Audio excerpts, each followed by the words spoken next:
हो गई है। उपचुनाव में अपना दल के उम्मीदवार ने ये चुनाव जीत लिया है। रामपुर की उधर दोनों सीटों पर एनडीए की जीत हुई है, तो 96 की सीट पर एनडीए की उम्मीदवार की जीत दर्ज हुई है। लोमस की तरफ चलते हैं, रामपुर से हमारे साथ जुड़ रहे हैं लोमस। रामपुर में भी एनडीए की जीत हुई है। ये जीत बताता है कि इस बार कोशिश जरूर की गई थी आजम परिवार के द्वारा कि ऐसे कैंडिडेट को उतारा जाए जो कि हिंदू चेहरा हो, लेकिन उसका असर हुआ नहीं है।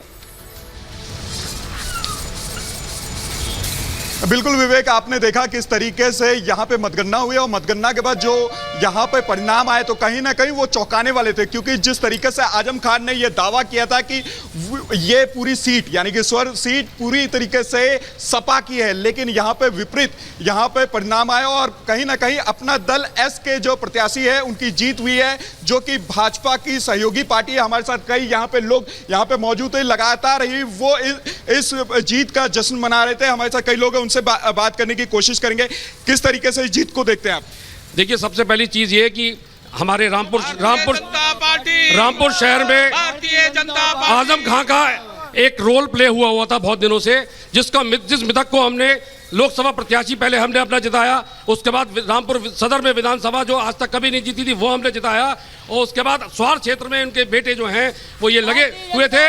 अब जनता ने क्लियर मैसेज दे दिया है कि उनका इस रामपुर शहर की सियासत में कोई जगह नहीं है। आजम खान जिस तरीके से दावा कर रहे थे कि वो स्वार सीट जीत करके मानेंगे, लेकिन परिणाम जो आए वो विपरीत आए। जनता दल एस के प्रत्याशी की जीत हुई है, आपकी सहयोगी पार्टी की जीत हुई है। सहयोगी पार्टी की जीत होनी ही थी, शुरू से ही ये पता था कि नाम है सहयोगी पार्टी जीतेगी। बस वो अपने हब्बा बनाए हुए थे और वो हब्बा भी खत्म हो चुकी है।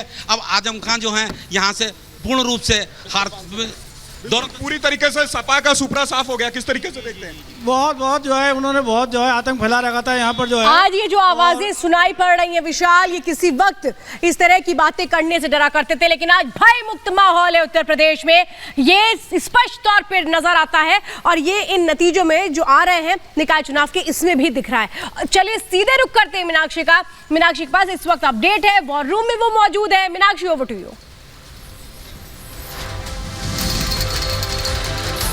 बिल्कुल श्वेता, तो अब बताते हैं कि आखिरकार नगर पंचायत की सीटों पर स्थिति क्या कुछ बनी हुई है। उत्तर प्रदेश में ये जो चुनाव चल रहे हैं उसकी स्थिति हम आपको बता रहे हैं। भारतीय जनता पार्टी 187 सीटों पर आगे है। समाजवादी पार्टी की अगर हम बात करते हैं तो समाजवादी पार्टी के हिस्से में यहाँ 77 सीटें जाती हुई दिख रही हैं, तो बसपा 34 सीटों पर यहाँ दिखाई दे रही है। कांग्रेस की स्थिति फिलहाल बहुत अच्छी नहीं कही जा सकती है, क्योंकि कांग्रेस के खाते में सिर्फ 6 सीटें हैं। वहीं अदर की अगर बात करते हैं तो 157 सीटें, बड़ा आंकड़ा है जो कि अदर के खाते में जाता हुआ दिख रहा है। तो देखिए, नगर पंचायत चुनाव 2023 की हम बात कर रहे हैं और ये जो स्थिति है वो फिलहाल बनी हुई है। स्टूडियो का रुख करेंगे एक बार।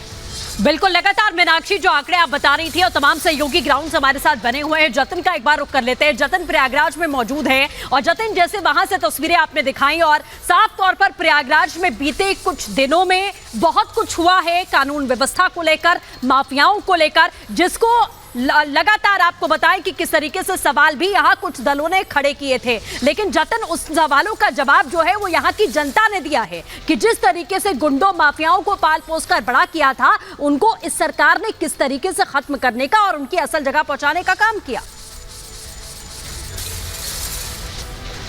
आज बिल्कुल, और वही वजह है कि तेजी से जो समीकरण है वो बदलते हुए नजर आ रहा है। अभी तक जो केसरवानी 77,000 वोटों से लीड कर रहे थे, अब वो आंकड़ा बढ़कर तकरीबन 82,000 हो गया, मात्र 2 वोट कम 81,998 तक अब वो लीड कर रहे हैं। और चकिया का जिस तरीके से मैंने आपको उदाहरण बताया कि मात्र 2,000 वोट से समाजवादी पार्टी वो वार्ड है वो जीती है, लेकिन बाकी के जो वार्ड है वहाँ पर बीजेपी लीड कर रही है, समाजवादी पार्टी दूसरे नंबर पर। तो कहीं ना कहीं ये जो समीकरण है ये आपको बयां करने के लिए काफी है कि किस तरीके से जो आवाजें उठ रही थी फेक एनकाउंटर को लेकर, एक सांप्रदायिक रंग देखने की कोशिश कर रही थी कि यूपी एसटीएफ सिर्फ एक समुदाय के लोगों को टारगेट करता है, लेकिन और जिस तरीके से ये लगातार समीकरण आ रहे थे वो सब चुकाने वाला है। फिलहाल हम एक छोटे से ब्रेक के लिए रुक रहे हैं और ब्रेक के बाद और नतीजा आपको बताते रहेंगे सिर्फ रिपब्लिक भारत पर।